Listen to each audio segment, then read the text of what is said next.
In this week's Avid Space Industry Update, NASA releases a moon base update, SpaceX gives its first ever quarterly financial report, and new details have come out about the joint SpaceX-Tesla Terafab venture. So what does the future hold? Well, let's dig in and take a closer look.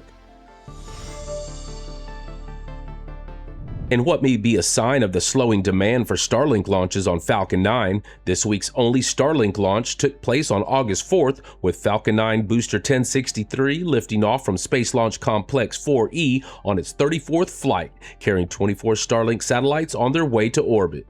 Doug brought a short fall of gravitas out to sea for the second Falcon 9 launch of the week, the Bluebird 11-13 mission for Avid Space Mobile, carrying 3 of their second-generation cellular service satellites into space. The mission lifted off from Space Launch Complex 40 on the 5th, flying on Booster 1077 for its 30th mission. The booster successfully landed downrange on a short fall of gravitas, while only half of the fairing, shell number 200, was recovered after the flight. The fairing half and booster were both successfully returned to Port Canaveral. In other space news, Intuitive Machines has completed its acquisitions of Goonhilly, one of the largest satellite Earth stations in the world, and the Communications Satellite Corporation, or ComSat, bringing more capabilities in-house for lunar landers and improving communication capabilities in satellite operations and space-to-Earth communications. Vast Space's subsidiary launcher is continuing to test its E2 Block 1 engine. The engine has now surpassed twice its design service life on the test stand, and testing will continue ahead of its official qualification effort. Tory Bruner posted an update on Blue Origin's Blue Ring 1 spacecraft assembly. The spacecraft's power systems are now in, and more components are being integrated into the spacecraft, including its rollout of solar arrays. Images and videos of the arrays manufactured by Redwire were also shown during deployment testing. Dave Limp gave an update on the investigation of the hot fire anomaly that destroyed the New Glenn booster named No It's Necessary and its attached second stage and caused severe damage to Launch Complex 36. The problem was traced back to a liquid oxygen control valve in one of the BE-4 engines, which appears to have gotten stuck when the fuel and oxygen valves were commanded open. When a liquid oxygen valve gets stuck while the fuel is still flowing, the combustion chamber becomes fuel-rich, and the introduction of oxygen can easily cause an explosion, often referred to as a hard start. That destroys the engine and, in the worst-case scenario, causes a chain reaction that destroys the rocket. NASA has just released a moon base update for August. The agency is busy designing a moon base, with more than 20 landings planned in the first phase and developing the technologies to make it possible. This update highlights the efforts of 5 of the companies building lunar landers. Firefly is building its second Blue Ghost lander, which is nearing readiness for electronics and payload installation. The lander will be going to the far side of the moon and will carry a radio telescope for dark sky observations as well as a rover. Firefly is also developing the Lunar Pathfinder, which will remain in orbit around the moon.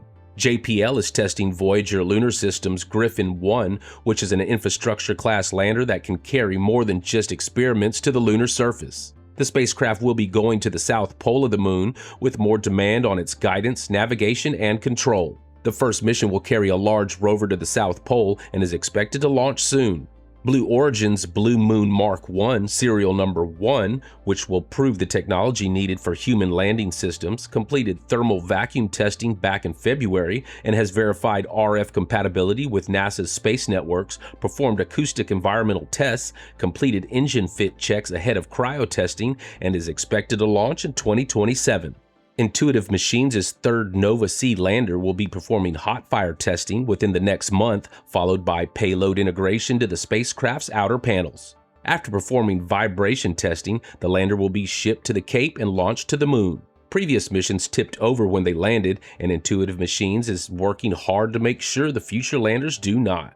Finally, Northrop Grumman has been hired to perform tech demonstrations at the lunar South Pole. The thermal environment is brutal, and the missions will be making use of hardware developed for the Lunar Gateway to explore new ways to build equipment that can survive the over 460-degree temperature differences at the South Pole.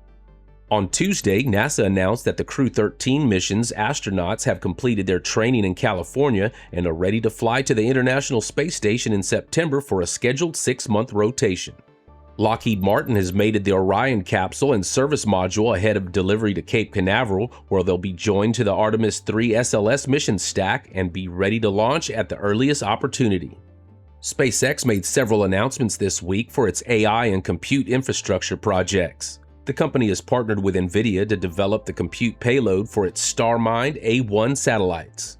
AI-1 is a 175 kilowatt average power satellite carrying large radiators and solar panels to power and cool payloads operating at up to 250 kilowatts peak power. The satellites will operate in a sun-synchronous orbit with nearly constant sunlight and will send back their computed data with their onboard laser links.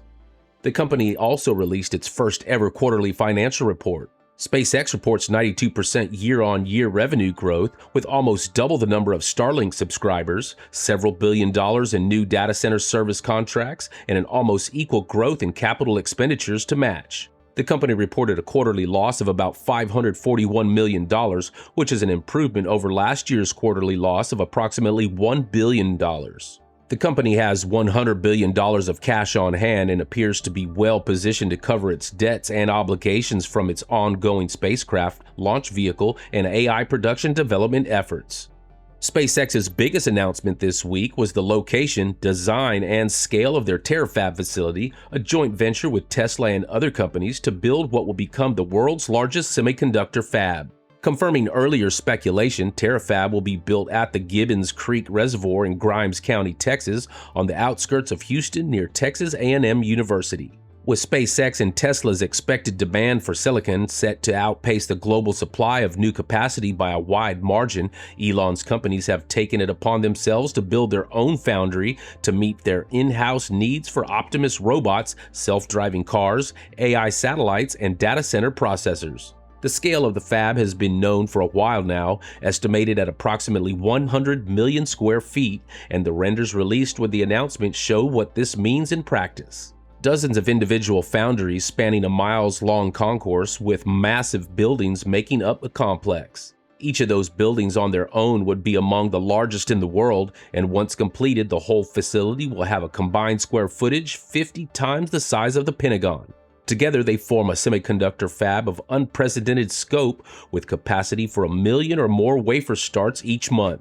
A long-standing question for the foundry, how to acquire, build, and produce ultraviolet light sources for so many wafers, was answered in the renders. A large underground ring runs through the center of the complex, similarly sized to the accelerator tunnel that housed the Devitron particle accelerator at Fermilab.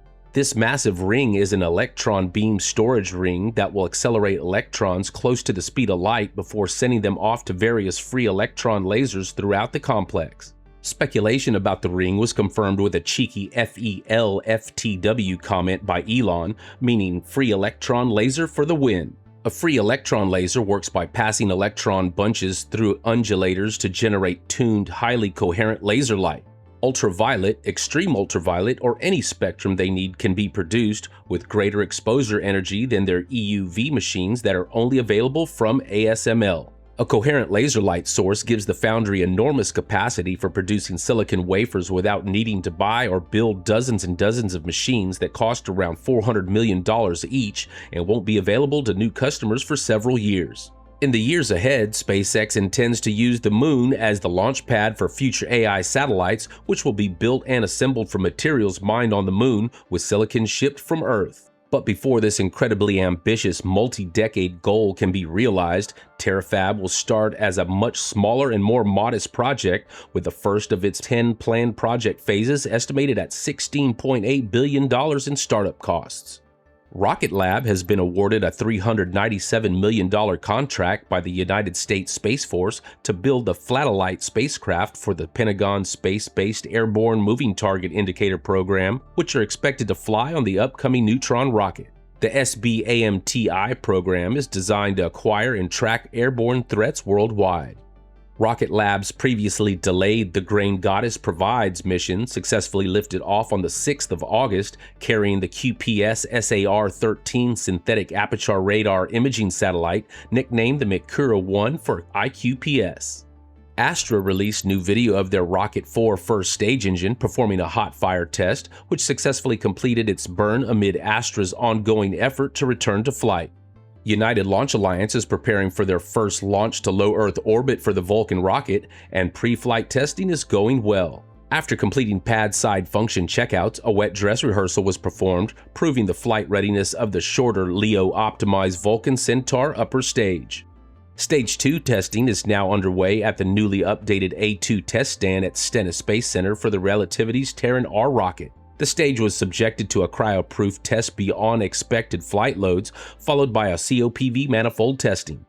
Engine integration has begun on Terran R, with the first group of the 13 planned engines now integrated to the first stage. Each engine successfully completed acceptance testing prior to being installed.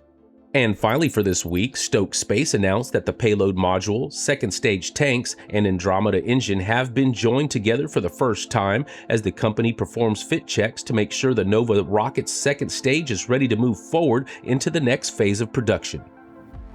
Well, that about wraps it up for this week's Avid Spaceflight Industry Update. Thanks for watching, and we'll see you next week.